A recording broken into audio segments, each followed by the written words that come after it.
आज हम कुछ बैंकिंग सेक्टर के शेयर देखेंगे और उनको हम एक इमेजिनरी हम म्यूचुअल फंड बनाएंगे और उसमें देखेंगे कि उसमें हमने कौन कौन से शेयर्स रखे, उनको कितना कितना वेटेज दिया है। और फिर हम उसको 3 महीने बाद उसका रिव्यू करेंगे, 6 महीने बाद भी करके देखेंगे।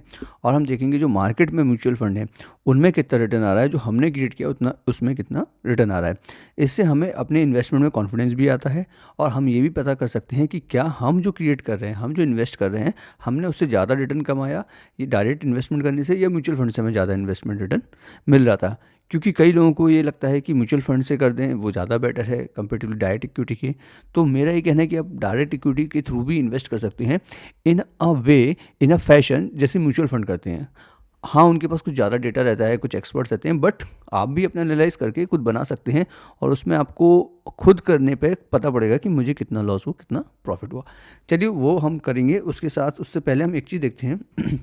हम आरबीआई की इस साइट पे हैं और 2023 में आरबीआई ने एक सर्कुलर निकाला।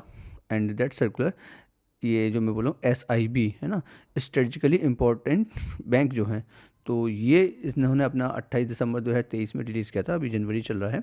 तो उसमें क्या था कि एसबीआई, एचडीएफसी एंड आईसीआईसीआई है ना, ये जो 3 बैंक हैं इनको क्या बोला गया है, डोमेस्टिक सिस्टमिकली इम्पॉर्टेंट बैंक्स। ठीक है, एसआईबी है, मतलब ये बहुत इंपॉर्टेंट बैंक है। ठीक है। अब इसमें आप एक चीज़ ऑब्जर्व करेंगे कि यहाँ बोला गया है that additional buffered by home regulator amount multiply by India. यहाँ पर देख लीजिए that in case of foreign bank it has to maintain additional CET surcharge India as applicable to a GSIB, मतलब एडिशनल CET1 इनको कैपिटल सरचार्ज रखना पड़ेगा India में, एस जीएसआईबी को रखना पड़ रहा है। तो मतलब ये जो बैंक है तीनों, ये अलग से एडिशनल CET1 जो है उसको भी मेंटेन करेंगी। अब ये CET1 है क्या, तो इसको भी देख लेते हैं। देखो, CET1 क्या है, कॉमन इक्विटी टीयर 1। ओके, ये एडिशनल कैपिटल बैंक को रखना है और वो किस काम आएगा, और जब अगर हम इसको रख रहे हैं वो क्या चीज़ है, highest quality of regulatory capital as it absorbs losses immediately when they occur. जैसे ही कोई प्रॉब्लम बैंक में अगर होती है तो ये जो हमने एक अलग से एडिशनल इसको बोल सकते हैं अलग से अपना फंड रखा हुआ है, वो तुरंत उसको एब्जॉर्ब करके कोशिश करेगी कि बैंक को कुछ ना हो। और ये किन्होंने बनाया, बैंक ऑफ इंटरनेशनल सेटलमेंट है जो BIS, जो बेसल कमेटी की नॉर्म्स है। बेसल कमेटी एक्चुअली बैंक जो सेक्टर है उसमें इंटरनेशनल बॉडी बनी हुई है और वो बताती, वो कुछ नॉर्म्स बताती रहती है कि बैंक्स को ये फॉलो करने चाहिए। हर कंट्री अपने अपने हिसाब से बेसल नॉर्म को भी इम्प्लीमेंट कर रही है, धीरे धीरे कोशिश करें। हम भी कोशिश कर रहे हैं कि बेसल नॉर्म्स को पूरी तरह से फुलफिल करें। तो देखिए उसके according bank of international settlement के अकॉर्डिंग हाईएस्ट क्वालिटी का जो रेगुलेटरी कैपिटल है वो है CET1। और वो किस में एप्लीकेबल होगा, जैसा कि आरबीआई ने सर्कुलर दिया, SIB में से ना, डोमेस्टिक सिस्टमिकली इंपॉर्टेंट बैंक्स। और वो कौन सी हैं, SBI, HDFC and ICICI bank. तो एक बात क्लियर होगी कि भाई जो HDFC है, जो हाल में जो रिसेंट में फॉल हुआ है, उसमें लोगों को लग रहा है कि भाई HDFC से क्या प्रॉब्लम हो गया, क्या नहीं हुआ। अब ये आप देख सकते हो दिसंबर की ही बात है ना, दिसंबर में RBI ने ये अनाउंस किया कि ऐसा है और HDFC इसको मेंटेन कर रही है, ICICI मेंटेन कर रही है, SBI मेंटेन कर रही है। तो भाई जो हाईएस्ट स्टैंडर्ड है किसी बैंक का, वो जब HDFC फॉलो कर रही है, 3 ही बैंक है इंडिया में जो इसको एडिशनल CET1 को रख रही हैं, है ना, जिनको साइड साइड करना है, इतना एडिशनल बफर इतना मेंटेन करना है। उसके बाद फिर मतलब आप कुछ समझ सकते हो कि HDFC में कितना रिस्क है ना। आप समझ सकते हो कि रिस्क की प्रोबेबिलिटी कितनी कम हो गई है। मतलब हाईएस्ट नॉर्म्स रखे रहे हैं। अब उसके अलावा आप कोई 2008 जैसा फाइनेंशियल क्राइसिस हो गया, कोई स्कैम निकल आया, कुछ फलाना ठिकाना निकल आया, तो दैट्स अ डिफरेंट थिंग। लेकिन अभी आप इस पॉइंट ऑफ व्यू समझ सकते हो। और ये तीनों बैंक क्या हैं, बहुत स्टेबल बैंक है, as per RBI important bank है गवर्नमेंट के लिए और कंट्री के लिए। ठीक है, तो आइए शुरुआत करते हैं। जो जैसे HDFC मैंने पहले ही देखा, और सबसे पहले मैंने बोला था कि हम इसके FII DIA का देखा था हमने कि भाई कोई ऐसी प्रॉब्लम हमें इनके शेयर होल्डिंग पैटर्न में भी ऑब्जर्व करने को नहीं मिली। ठीक है, आज हम देखते हैं कि ICICI बैंक की और क्या सिचुएशन है। देखिए इसके भी हम इन्वेस्टर्स की सिचुएशन में जाते हैं। और आप एफआईआई को देखो 47%, 43%, ये मार्च 2021 क्वार्टर से हम देख रहे हैं, कोई बहुत ज़्यादा फर्क नहीं है, 47, 45 हुआ, फिर 44 हुआ, मतलब इतना ज़्यादा डिफरेंस नहीं है। सिमिलरली डीआईए का भी देखोगे तो बहुत ज़्यादा अंतर नहीं है, यहाँ से देखो तो 41, फिर 43, 45 करते करते 46 के अराउंड ना पब्लिक भी एक कांस्टेंट स्टेबल पे बनी हुई है, 10% के आसपास बनी हुई है। डीआईए अपने 45 की रेंज में बने हुए हैं, एफआईए अपने भी 45 की रेंज में बने हुए हैं, और गवर्नमेंट का थोड़ा बहुत स्टेक है इसमें ना। हम इसका रिटर्न देख लेते हैं। पिछले 1 साल में केवल 15% रिटर्न है, 3 साल में केवल 22% रिटर्न है, ठीक है, और 3 महीने में 8%, 6 महीने में केवल 1.41%, कोई ज़्यादा रिटर्न जो अभी रिसेंट में इनक्रीज हुआ उसमें भी अगर देख कंबाइन करो तो भी कोई ज़्यादा रिटर्न इसका नहीं मिला है। 3 साल का पैटर्न देखोगे 600-700 रुपये के आसपास ये बैंक चलती थी, अभी 1000 हुई है, ठीक है। इसमें इतना ज़्यादा डिफरेंस चेंज हमें देखने को मिला नहीं। अब इसमें मैं आपको पहले ही मैंने हमने कल भी हमने डिस्कस किया था कि जब पब्लिक का शेयर होल्डिंग पैटर्न सेम ही है, तो भाई जब एफ आई डी ने पब्लिक से लिया ही नहीं है तो बढ़ने के चांसेस वैसे ही कम हुआ है, ठीक है। और गवर्नमेंट भी ऑफलोड, गवर्नमेंट का शेयर ही नहीं है इतना कि गवर्नमेंट उसको ऑफलोड भी करेगी तो ज़्यादा फर्क पड़ेगा, ठीक है। तो इसलिए इसके शेयर प्राइजेस में ज़्यादा अंतर आया नहीं, और इसमें रिटर्न एक कांस्टेंट बना हुआ। पर फिर भी मैंने कहा कि एक इंपॉर्टेंट बैंक है, बड़ी बैंक है इंडिया की, तो गुड, इट्स गुड। और आने वाले टाइम में जैसे जैसे मार्केट बढ़ती है, इंडिया की जीडीपी भी बढ़ेगी, सब कुछ बढ़ेगी। देखो बैंक तो बहुत इंपॉर्टेंट है बढ़ना, बिना बैंक अगर ज़्यादा नहीं बढ़ेंगे, इनका साइज़ बहुत बड़ा नहीं होगा, तब तक जीडीपी की ग्रोथ, कंट्री की ग्रोथ बहुत टफ हो जाती है। अगर कंट्री की ग्रोथ और जीडीपी बढ़ रही है तो बैंकों का बढ़ना मतलब बैंकों का बढ़ना लगभग लगभग कंपल्सरी है कि बैंकों को बढ़ना ही पड़ेगा। तो इसलिए बैंकिंग जो सेक्टर है वो आने वाले टाइम में बहुत ग्रो करने के चांसेस हैं इंडिया में। और जैसा कि हम देख रहे हैं कि मर्जिंग भी चल रही है बैंकों को, और ऐसा बोला जा रहा है गवर्नमेंट के थ्रू भी, और बहुत सारी न्यूज़ में भी हमने देखा कि कुछ बैंक्स रह जाएंगी पब्लिक, बाकी सब बैंकें प्राइवेट हो जाएंगी। तो इसलिए आज हम पीएसयू बैंक की बात कर रहे हैं मोस्टली ना, ये दो हमने देखी। फिर तीसरा हम देखते हैं एक्सिस बैंक। देखो ये कितना है, 1100, इसका भी रिटर्न देखेंगे। 1 साल में 20% है, 16%, 18 और 16%, कोई ज़्यादा रिटर्न नहीं है। इसका भी हम 1 साल का पैटर्न देखेंगे, 800-900 के आसपास घूमता था, 1100 के आसपास है, बहुत ज़्यादा अंतर नहीं है। इन्वेस्टर में जाते हैं तो यहाँ देखिए एफआईआई 51% से 54%, मतलब 50% के अराउंड घूम रहे हैं। डीआईआई देखो वो भी 30% के अराउंड घूम रहे हैं बहुत टाइम से। और पब्लिक देखें तो 12-11% से 8%, पब्लिक थोड़ी कम हो रही है। मतलब पब्लिक कम हो रही है, इसका मतलब इस ये शेयर ज़्यादा तेज़ी में बढ़ेगा कंपेरेटिवली बाकी आईसीआईसी के अगर हम उसमें देखेंगे परिप्रेक्ष्य में, तो इसके बढ़ने के चांसेस थोड़े ज़्यादा हो जाते हैं। अब इसका हमने पैटर्न देखा, ठीक है, बाकी और आगे बढ़ते हैं, हम देखते हैं। और अब हम बात करते हैं पीएसयू बैंक्स की, ठीक है। देखो सेंट्रल बैंक ऑफ इंडिया को देखते हैं। इसका आप रिटर्न देखिए, 1 साल में कितने रिटर्न है, 76%, 3 साल में 58, ओके, 3 महीने में ही 32% रिटर्न दे दिया, और 6 महीने में ही बेसिकली इसने पिछले 6 महीने में अच्छा खासा रिटर्न हमें दिया है। तो इसका शेयर प्राइस देखें अगर 1 साल में कितना, मतलब 30 रुपये के आसपास चलता था, और सीधे जाके 60 के आसपास पहुंच गया, लगभग लगभग डबल होने की पूरी कोशिश करी है इसने कुछ टाइम में। अब इसमें हम देख लेते हैं पैटर्न। गवर्नमेंट का तो 93% स्टेक होल्ड है, एफआईआई बहुत नॉमिनल से इन्वेस्टमेंट है एफआईआई की, डीआईआई का भी कुछ ज़्यादा नहीं है और कम भी कर दिया है। बल्कि इसमें अगर आप देखेंगे तो अच्छा खासा इन्वेस्टमेंट किसका बना हुआ है, पब्लिक का अच्छा खासा इसमें इन्वेस्टमेंट है, ठीक है। ओके, हम इसको देखते हैं इंडियन ओवरसीज़ बैंक को। तो इसने भी 6 महीने में 73% रिटर्न दिया है, ठीक है, 3 साल में 60, 46 और 3 महीने में 21%। हम इसका देखते हैं, सॉरी पहले हम चार्ट देखते हैं इसका। तो ये लगभग 25 रुपये के आसपास चलता था, 45 के राउंड हो गया, मतलब जल्दी ही डबल हो भी सकता है। और एफआईआई का भी होल्डिंग इसमें बहुत कम है, डीआई का बहुत कम है। इसमें पब्लिक बनी हुई है कांस्टेंट लगभग 2% के आसपास, बाकी गवर्नमेंट का स्टेक है, ओके। उसके बाद हम एक, हाँ, ये मैं Nippon India ETF Nifty bank, ये चूँकि हम आप देखेंगे कि जो शेयर मार्केट में लिस्टेड है उसमें आप सर्च करेंगे कि बैंक 20, तो आपको ये नहीं मिल जाएगा निपॉन का। तो लोग इसमें भी कुछ बोलते हैं कि हम बैंक का ETF खरीद लेंगे ना। तो देखो जो निपॉन का ETF है, जो आपको आपके डीमेट अकाउंट में सर्च करेंगे तो आपको मिल जाएगा। तो ये 300 350 के आसपास चलता, तो अभी कुछ टाइम में ही 6 महीने के अंदर ही ये 469 के आसपास बन गया, ठीक ठाक रिटर्न इसने दिया। लेकिन हम इसको देखें कि इसमें कौन कौन से बैंक्स हैं।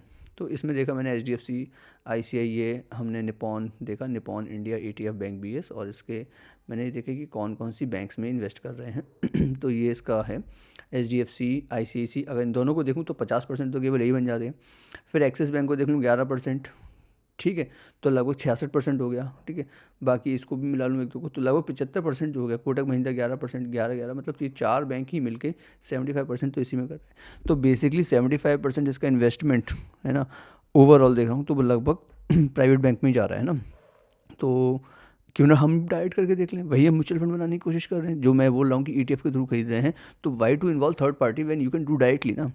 तो ये अभी हम कोशिश करेंगे कि कैसे हम बनाते हैं, ठीक है। तो कैनरा बैंक, बाकी ये कैनरा सेंट्रल बैंक तो इसमें है ही नहीं, उसमें निपॉन में, तो हम और उसको भी इंक्लूड करने की कोशिश करेंगे, ठीक है। 3 मंथ में तो 24, 43, 49, ठीक है, ओके। हम इसका 1 ईयर का देखते हैं चार्ट, 280 के आसपास चल रहा था और लगभग अब 500 छूने की तैयारी कर रहा है। इन्वेस्टर्स का देखें, अच्छा रिटर्न दिया, ठीक ठाक। FII देखिए लगातार बढ़ा चुके हैं। DII भी अपना परसेंटेज बहुत ज़्यादा चेंज नहीं है, DII का लगभग कांस्टेंट है। पब्लिक भी लगभग बराबर ही है, थोड़ा बहुत ही कम किया है पब्लिक ने, पर इसका ठीक ठाक रिटर्न इसने भी दिया। बहुत ज़्यादा अंतर तो नहीं है, पर ठीक ठाक रिटर्न। ओके, सो PNB, इसने एक साल में अच्छा रिटर्न दिया है, 84% का रिटर्न दिया है। एक साल का हम देखें तो 50 रुपये के आसपास चलता था, अब 100 के पार जा चुका है। और इन्वेस्टमेंट देखें तो FII ने अपना स्टेक बढ़ाया है, DI ने भी अपना स्टेक थोड़ा सा बढ़ाया है, बहुत ज़्यादा तो नहीं। और बल्कि पब्लिक धीमे धीमे कम होना शुरू हुई है, 14, 13, 12, 11 और राइट नाउ 10, ओके। एंड फिर बैंक ऑफ बड़ौदा देखते हैं, तो बैंक ऑफ बड़ौदा ने बहुत ज़्यादा अच्छा रिटर्न नहीं दिया है, 18, 19, 29 जिस तरीके से बाकी बैंकों ने दिया। एक साल का पैटर्न भी देखें इसका तो 170 के आसपास था, 230 पहुंचा है, तो अभी तो ज़्यादा नहीं बढ़ा है। FII देखें तो FII ने अपना इसमें इन्वेस्टमेंट बढ़ाया है, 6, 7, 9% के आसपास था, 8 के आसपास, और 12 है। और DI देखें तो DI का लगभग सेम है, 17, 16, 15, बहुत ज़्यादा अंतर नहीं है। हाँ, पब्लिक का देखें तो ये दिसंबर 21 के बाद पब्लिक थोड़ा सा लूज़ होना शुरू हुई है और 7% के अराउंड रह गई है केवल, है ना। बाकी तो गवर्नमेंट ऑफ इंडिया का इसमें ज़्यादा स्टेक है ही, 63.97, ये एक और पब्लिक सेक्टर बैंक हो गई। अब देखते हैं हम इंडियन बैंक। इंडियन बैंक का अच्छा खासा रिटर्न रहा पिछले 3 साल का, अगर आप देखेंगे तो 72% है, बट फिर भी इसने अच्छा रिटर्न दिया, 60% एक साल में दिया। और एक साल का अगर आप चार्ट देखेंगे इसका, तो ये 274 के आसपास था और अब सीधे 459, डबल के लगभग पहुँच गया है। इसमें भी आप देखेंगे तो FII का रिटर्न इन्वेस्टमेंट बढ़ा है और DII का भी बढ़ा है 3-4%। पब्लिक का ही बल्कि कम हुआ है, मार्च 22 के बाद 7% से 6, फिर 5 और फिर 4 होना शुरू हुआ, 4.44 हो गया है, okay. This is India bank. फिर बैंक ऑफ हम इंडिया देखते हैं, तो दैट इज़ 1 ईयर का रिटर्न, ये देखे ही हैं हम, 80, 70, 75 के आसपास, तो आज 140%, मतलब डबल करीबन हो गया पिछले कुछ टाइम में ही। तो 52%, 51, 65, 6 महीने के अंदर सबसे ज़्यादा रिटर्न दिया है। इसका इन्वेस्टमेंट पैटर्न देखें हम, तो इसमें भी FII ने अपना इन्वेस्टमेंट इंक्रीज़ किया है, DII ने अपना, देखो यहाँ पर सितंबर से बहुत इंक्रीज़ किया है, और पब्लिक ने भी इंक्रीज़ किया है, ओके। तो यहाँ पर जिसने अपना शेयर होल्डिंग पैटर्न कम हुआ है, वो बल्कि देखा जाए तो गवर्नमेंट का सेक्टर जो था वो कम हुआ, बल्कि पब्लिक एंड बाकी लोगों ने इंक्रीज़ किया। फिर हम यूको बैंक की बात करते हैं, तो यूको बैंक अच्छा खासा इसने भी रिटर्न दिया है। एक साल का भी इसका देख लिया तो ठीक ठाक है, इसका भी 70 के आसपास था और फिर डबल हो गया है। इन्वेस्टमेंट पैटर्न देखें तो फिर FII इंक्रीज़ कर रहे हैं, DI इंक्रीज़ कर रहे हैं, और पब्लिक भी थोड़ी सी इंक्रीज़ हुई, लेकिन फिर बाद में फिर 6% के आसपास आ गई है। सिमिलरली बैंक ऑफ महाराष्ट्र को देखें तो उसने भी अच्छा रिटर्न दिया और ये भी 30 के आसपास था, 60 हो गया। इन्वेस्टमेंट देखें, FII यहाँ पर कोई ज़्यादा प्रेजेंस नहीं है, बहुत नॉमिनल प्रेजेंस है केवल। DII हम देखें तो वो थोड़े से बड़े हैं पर बहुत ज़्यादा अंतर नहीं है, पर 3 से 6% डबल लगभग हुआ यहाँ पर देखेंगे तो। और पब्लिक इसमें ज़्यादा है थोड़ी सी ना, और पब्लिक का परसेंटेज बढ़ रहा है, ओके। यूको बैंक देखा तो इसमें भी देखा कि हमने 27-28 रुपये चलता था और आज 40 के पार हो गया, ठीक है, ठीक। 38-49% रिटर्न है, ओके ओके रिटर्न है। इन्वेस्टमेंट देखा तो FII का भी बहुत नॉमिनल प्रेजेंस है, DI का कोई प्रेजेंस लगभग नहीं के बराबर है, FII DI। और पब्लिक लगभग 3% के आसपास है, कांस्टेंट है, दैट इज़ वेरी नॉट कि FII DI का इन्वेस्टमेंट इसमें ज़्यादा है नहीं। पंजाब एंड सिंध बैंक देखें, अगेन 50% के आसपास एक साल में रिटर्न दिया है। एक साल का हम इसका रिटर्न देखें तो 28-29 के पास चलता था, 40 के पार हो गया, ओके। इन्वेस्टर देखा तो FII बिल्कुल नेग्लिजिबल, DI बिल्कुल नेग्लिजिबल, और 1% के आसपास पब्लिक का इन्वेस्टमेंट बना हुआ है।